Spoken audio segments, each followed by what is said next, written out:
Hello दोस्तों, CV classes के YouTube channel पे आपका फिर से स्वागत है। जैसा कि हम लोगों ने तुगलक वंश को समाप्त किया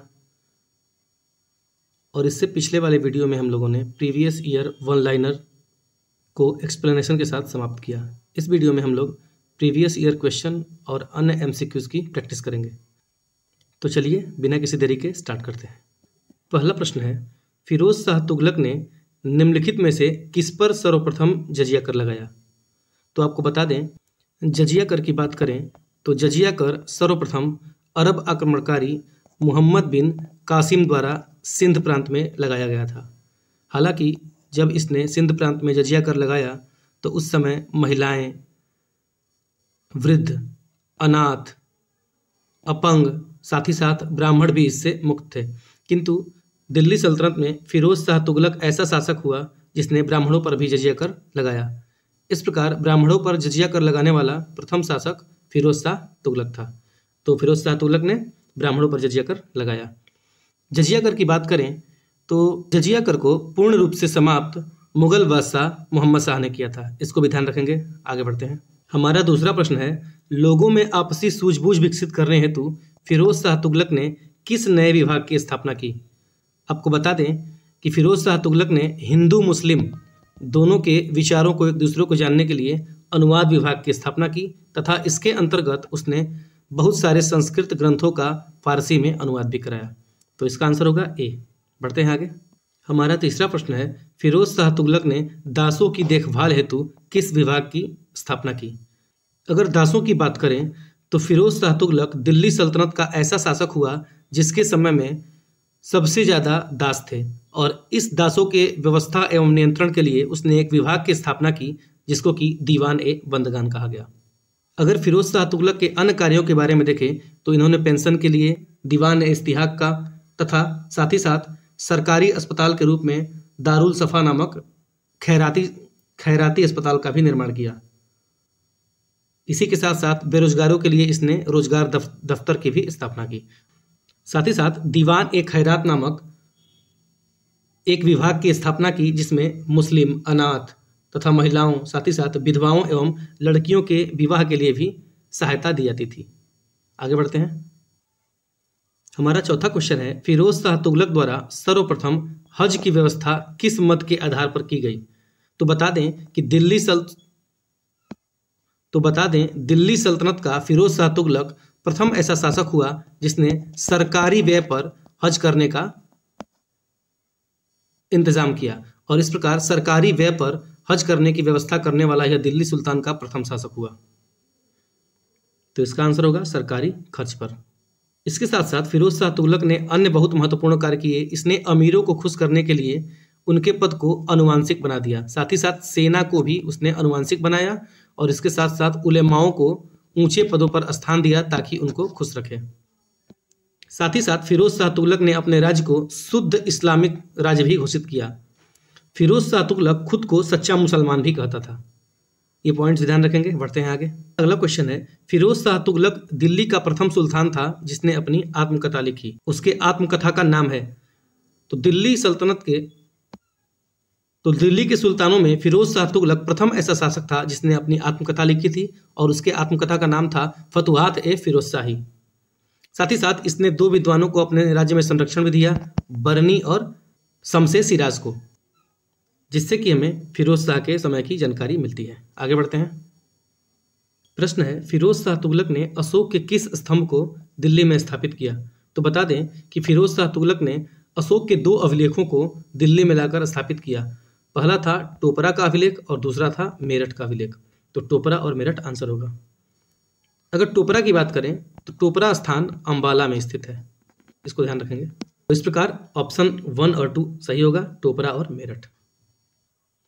प्रश्न है कि दिए गए निम्नलिखित कथनों पर विचार कीजिए। पहला है, फिरोज शाह तुगलक ने सिंचाई हेतु नहरों का बड़ा जाल बिछाया। ये बात सही है क्योंकि फिरोज शाह तुगलक दिल्ली सल्तनत का पहला ऐसा शासक था जिसने नहरों का विशाल निर्माण कराया। इस प्रकार सबसे ज्यादा नहरों का निर्माण करने वाला शासक फिरोज शाह तुगलक था। दूसरा, इसने दीवान ए खैरात नामक विभाग की स्थापना की। बिल्कुल सही है। फिरोज शाह तुगलक ने दीवान ए खैरात नामक एक विभाग की स्थापना की, जिसमें गरीब मुस्लिम महिलाओं, साथ ही साथ विधवाओं एवं लड़कियों के विवाह के लिए सहायता दी जाती थी। तीसरा है हक ए सर्व नामक सिंचाई कर लगाने वाला फिरोज शाह तुगलक दिल्ली का प्रथम सुल्तान था। ये बात भी सही है, क्योंकि जब इसने नहरों का निर्माण करवाया तो उन नहरों से जो व्यक्ति सिंचाई करता था उसको एक नया कर देना पड़ता था, जिसको कि हम हक ए सर्व कहते थे। हक ए सर्व कुल उपज का 1/10 भाग होता था, और ऐसा इसने उलेमाओं के कहने पर लगाया था। तो ये तीनों ऑप्शन सही हैं। तो जिस ऑप्शन में ये तीनों कथन होंगे वही हमारा आंसर होगा। तो प्रयुक्त प्रश्न का आंसर होगा डी, कथन 1, 2 और 3 तीनों सही है। बढ़ते हैं आगे। प्रश्न है नासिरुद्दीन महमूद तुगलक के शासनकाल में निम्नलिखित में से किसका आक्रमण हुआ? तो बता दें कि आखिरी तुगलक शासक नासिरुद्दीन महमूद के समय 1398 ईस्वी में तैमूर लंग का आक्रमण भारत पर हुआ। भारत में तैमूर लंग ने खूब तबाही मचाई और ढेर सारा धन लूट के अपने देश ले गया। साथ ही साथ कुशल कारीगरों और मिस्त्रियों को भी अपने साथ ले गया। 9वां क्वेश्चन कथन और कारण का है। कथन है कि मोहम्मद बिन तुगलक की प्रतीक मुद्रा योजना असफल रही। कारण है मोहम्मद बिन तुगलक का मुद्रा निर्गमन पर उचित नियंत्रण नहीं था। जैसा कि हम लोगों ने पढ़ा था कि मोहम्मद बिन तुगलक ने प्रतीक मुद्रा चलाई या फिर टोकन करेंसी जारी की। इसके अंतर्गत उसने चांदी की मुद्रा की जगह पे तांबा और कांसे का सिक्का चलाया, जिसकी कीमत चांदी के सिक्के के समान ही होती थी। वह इसके निर्गमन पर उचित ध्यान नहीं दे पाया, जिसके कारण घर पर लोगों ने तांबे और कांसे के सिक्के ढालने लगे, जिसके कारण उसको यह योजना वापस लेनी पड़ी और साथ ही साथ तांबा और कांसे के सिक्कों के बदले उसे चांदी के सिक्के भी वापस करने पड़े। इसलिए कि मोहम्मद बिन तुगलक की प्रतीक मुद्रा योजना असफल हुई, ये बस सही बात है। तथा मोहम्मद बिन तुगलक का मुद्रा के निर्गमन पर उचित नियंत्रण नहीं था, ठीक है, इसी के कारण उसकी यह योजना असफल हुई। इसलिए कथन ए भी सही है तथा साथ साथ कारण भी सही है, और यह कारण इस कथन की व्याख्या भी करता है। इसलिए ए ऑप्शन सही होगा। ए और आर दोनों सही हैं और आर ए की सही व्याख्या करता है। बढ़ते हैं आगे। अगला प्रश्न है सर्वप्रथम लोक निर्माण विभाग की स्थापना किसने की? तो बता दें फिरोज शाह तुगलक ने सर्वप्रथम लोक निर्माण विभाग की स्थापना की थी, जिसको कि इंग्लिश में PWD कहा जाता है, पब्लिक वर्क डिपार्टमेंट। लोक निर्माण विभाग का निर्माण फिरोज शाह तुगलक ने इस उद्देश्य से किया कि राज्य के अधीन जितने भी निर्माण कार्य होंगे उन सब पे यह निगरानी रखेगी तथा उनके खर्चों का भी हिसाब रखेगी। इसके अंतर्गत उसने 5 बड़ी नहरों का निर्माण किया, साथ ही साथ 1200 फलों के बाग भी लगाए और उसमें उत्तम गुणवत्ता के वृक्षों का रोपण भी किया गया। तो इस प्रकार वो शासक कौन सा होगा? फिरोज शाह तुगलक। फिरोज शाह तुगलक ही वह प्रथम शासक था जिसने लोक निर्माण विभाग की स्थापना की। फिरोज शाह तुगलक ने दीवाने इस्तिहाक नामक विभाग की, साथ ही साथ दासों के लिए दीवाने बंदगान का भी निर्माण किया। साथ ही साथ इसने एक खैराती अस्पताल दारुल सफा का भी निर्माण किया था। बढ़ते हैं आगे। दिल्ली के किस सुल्तान ने सबसे अधिक नहरों का निर्माण किया? तो अभी हम लोगों ने ऊपर पढ़ा है कि दिल्ली सल्तनत का वह शासक जिसने सबसे ज्यादा नहरों का निर्माण किया वह फिरोज शाह तुगलक था। ऑप्शन ए सही होगा। साथ ही साथ इन नहरों से सिंचाई करने पे उसने हक ए सर्व नामक सिंचाई कर भी लगाया। ये पॉइंट भी ध्यान रखेंगे। बढ़ते हैं आगे। फिरोज शाह तुगलक के शासनकाल में किसकी अधिकता थी? गुलामों की, विद्वानों की, शिल्पकारों की या फिर दार्शनिकों की? अभी हम लोगों ने पढ़ा कि फिरोज शाह तुगलक दासों का बहुत बड़ा शौकीन था और इसके लिए उसने एक अलग विभाग दीवान ए बंदगान की स्थापना भी की थी। उसके समय कुल 1,80,000 दास थे। तो आंसर होगा गुलामों के लिए। अगला प्रश्न है फिरोज शाह तुगलक द्वारा स्थापित दारुल सफा क्या था? ऊपर हम लोगों ने पढ़ा कि फिरोज शाह तुगलक ने दारुल सफा नाम का एक खैराती अस्पताल बनाया था जिसमें मुफ्त में इलाज होता था। तो यह एक खैराती अस्पताल था। प्रश्न है बेरोजगारों के सहायार्थ फिरोज शाह तुगलक ने किस संस्थान की स्थापना की? तो अभी हम लोगों ने पढ़ा कि बेरोजगारों के लिए फिरोज शाह तुगलक ने रोजगार कार्यालय की स्थापना की थी, जिसमें सभी बेरोजगारों का लेखा जोखा रखा जाता था, जिससे उनके प्रति कल्याणकारी कार्य किए जा सके। तो आंसर ए सही होगा। अगला क्वेश्चन है निम्नलिखित में से कौन सा शहर फिरोज शाह तुगलक द्वारा स्थापित नहीं किया गया था? अभी हम लोगों ने पढ़ा कि फिरोज शाह तुगलक ने लोक निर्माण विभाग की स्थापना की थी और इसका कार्य था राज्य के अधीन जितने भी निर्माण कार्य हो रहे हैं उसका लेखा जोखा, साथ ही उसका निरीक्षण करना। तो इसके अंतर्गत उसने 5 बड़ी नहरों का निर्माण करवाया, साथ ही साथ 300 नगरों की स्थापना भी की, जिसमें से फतेहाबाद, जौनपुर, हिसार आदि सम्मिलित थे। तो इस प्रकार ये तीनों ऑप्शन नहीं हो सकते। ऑप्शन होगा हमारा सी, फतेहपुर का निर्माण फिरोज शाह तुगलक ने नहीं कराया था। उसके द्वारा निर्मित शाही नहरों से जो लोग सिंचाई करते थे उनको हक ए शर्म नामक सिंचाई कर भी देना पड़ता था। बढ़ते हैं आगे। प्रश्न है, फिरोज शाह तुगलक द्वारा निम्नलिखित में से किसकी गुणवत्ता में सुधार हेतु उपाय किए गए थे? अभी हम लोगों ने पढ़ा कि फिरोज शाह तुगलक ने 1200 फलों के बगीचे लगाए थे और इसमें उत्तम गुणवत्ता के वृक्ष का रोपण भी करवाया था। तो फिरोज शाह तुगलक ने फलों की गुणवत्ता में सुधार हेतु उपाय किए थे। आगे बढ़ते हैं।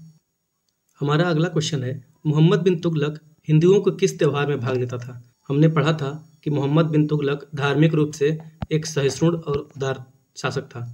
वह हिंदुओं के त्यौहार होली में भी भाग लेता था। बढ़ते हैं आगे। 18वां प्रश्न है, निम्नलिखित में से कौन सा जैन संत मोहम्मद बिन तुगलक के राज दरबार से संबंधित था?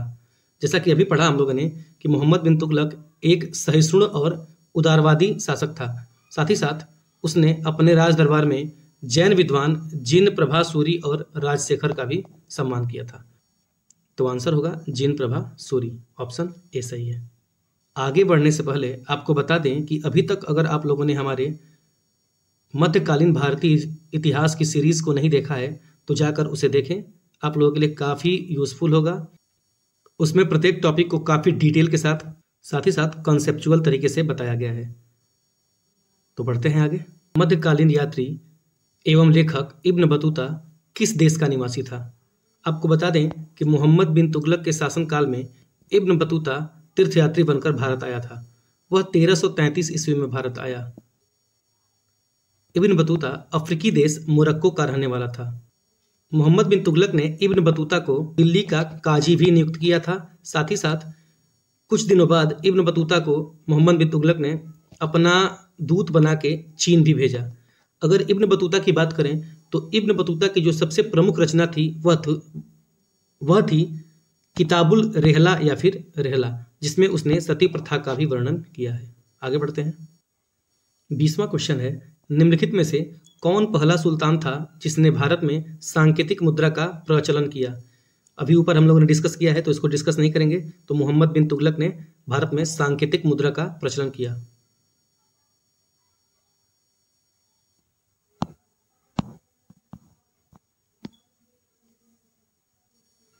इक्कीसवां क्वेश्चन है, किसने सल्तनत काल में डाक व्यवस्था का विस्तृत विवरण दिया है? तो बता दें कि इब्न बतूता ने अपने किताब किताबुल रेहला में भारत में प्रचलित डाक व्यवस्था के बारे में विस्तृत वर्णन दिया है।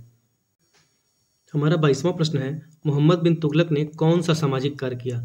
आपको बता दें कि मोहम्मद बिन तुगलक के समय इब्न बतूता यात्री आया था जिसने अपनी पुस्तक किताबुल रेहला में सती प्रथा का वर्णन किया। तो उस समय सती प्रथा पर रोक लगाने की कोशिश भी मोहम्मद बिन तुगलक ने की थी। अब यह रोक कहाँ तक सफल हुई इसके बारे में हमें कोई जानकारी प्राप्त नहीं है। बढ़ते हैं आगे। 23वां प्रश्न है, मोहम्मद बिन तुगलक की मृत्यु कहाँ हुई? जैसा कि पता है कि मोहम्मद बिन तुगलक के शासनकाल में बहुत सारे विद्रोह हुए। तो उन्हीं विद्रोहों को दबाने के क्रम में सिंध के पास थट्टा नामक स्थान पे 20 मार्च 1351 ईस्वी को मोहम्मद बिन तुगलक की मृत्यु हो गई। तो इसका आंसर होगा थट्टा।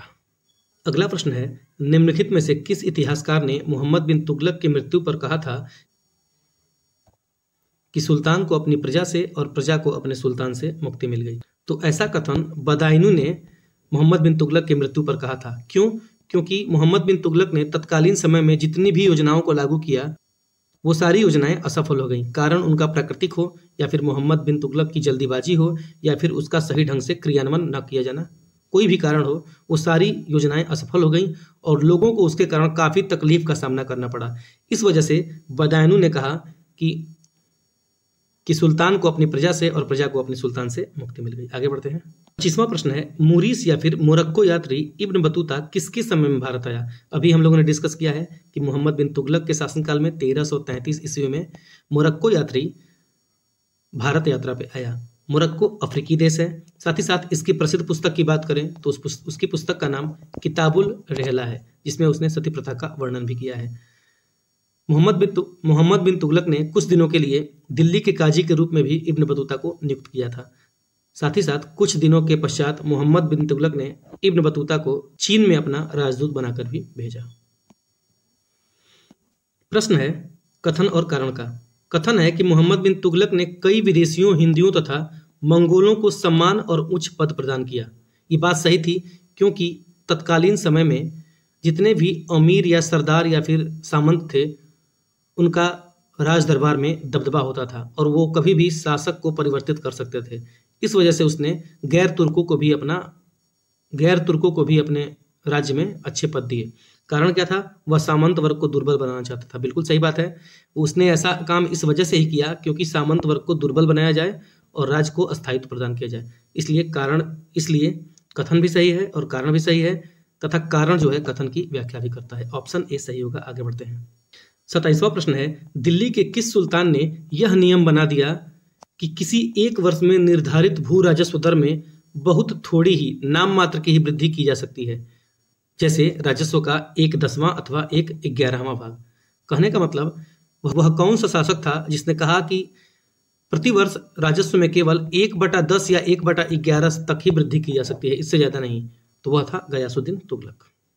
28वां प्रश्न है, गयासुद्दीन तुगलक ने खालिसा क्षेत्रों में भूमि की नपाई के स्थान पर कौन सी पद्धति लागू की थी? तो बता दें कि गयासुद्दीन तुगलक ने खालिसा क्षेत्रों में भूमि की नपाई के लिए कनकूत प्रथा लागू की थी।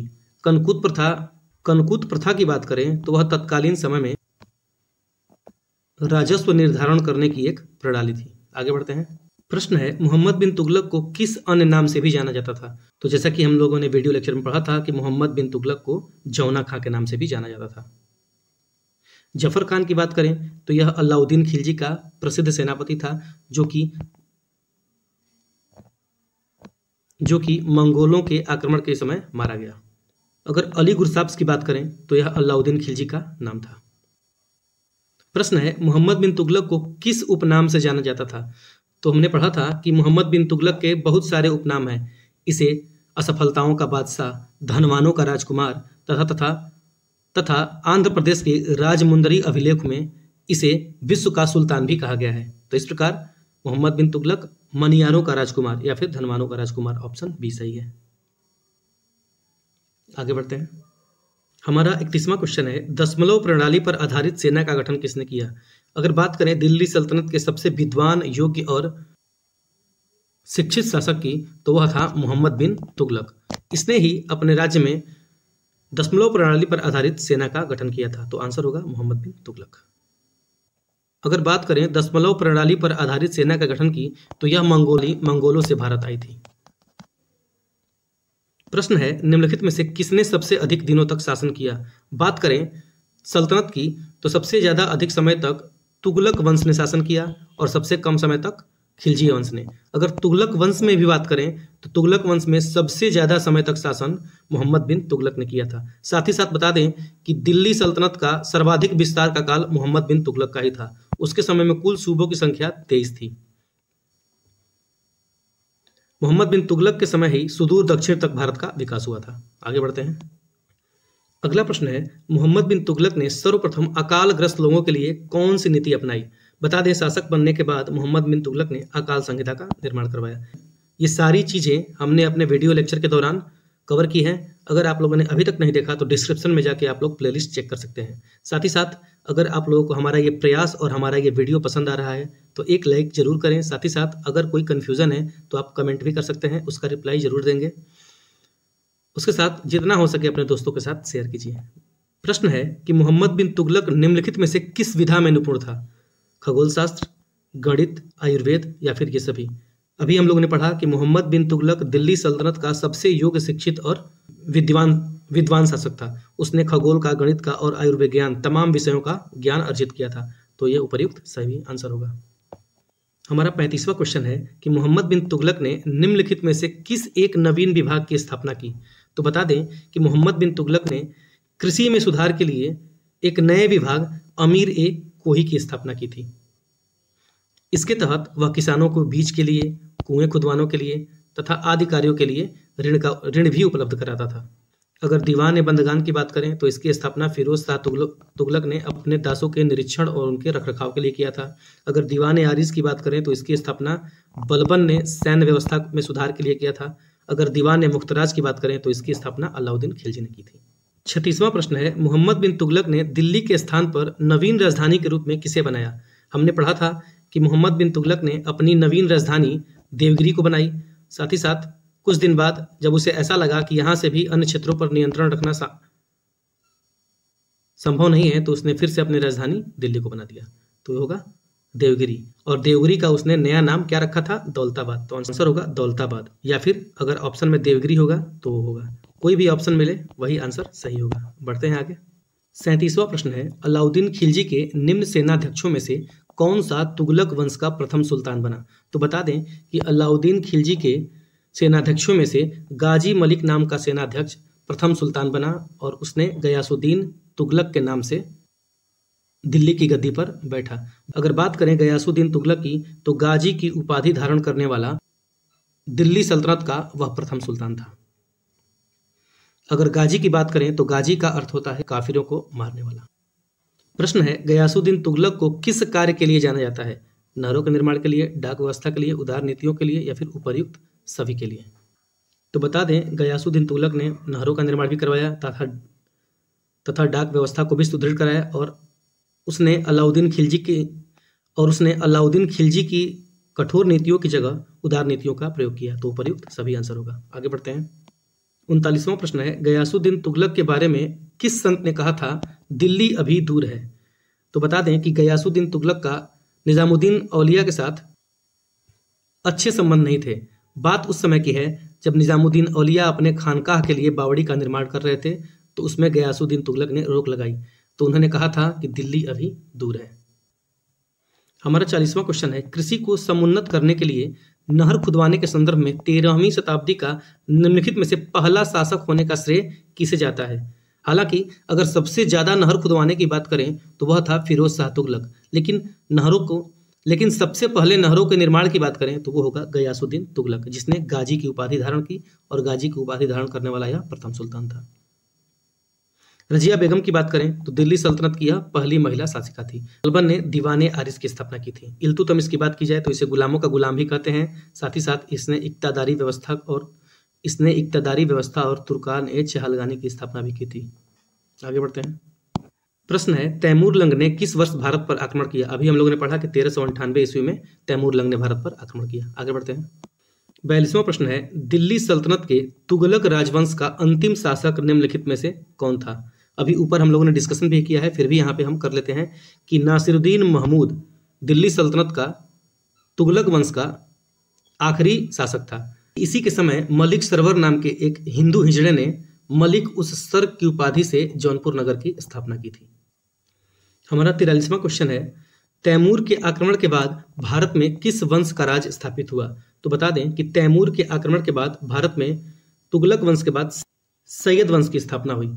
अगर सैयद वंश की स्थापना की बात करें तो इसकी स्थापना खिज्र खां ने की थी। हालांकि अगले वीडियो में हम लोग सैयद वंश के बारे में पढ़ेंगे, फिर भी मैं इसका उल्लेख कर देता हूँ।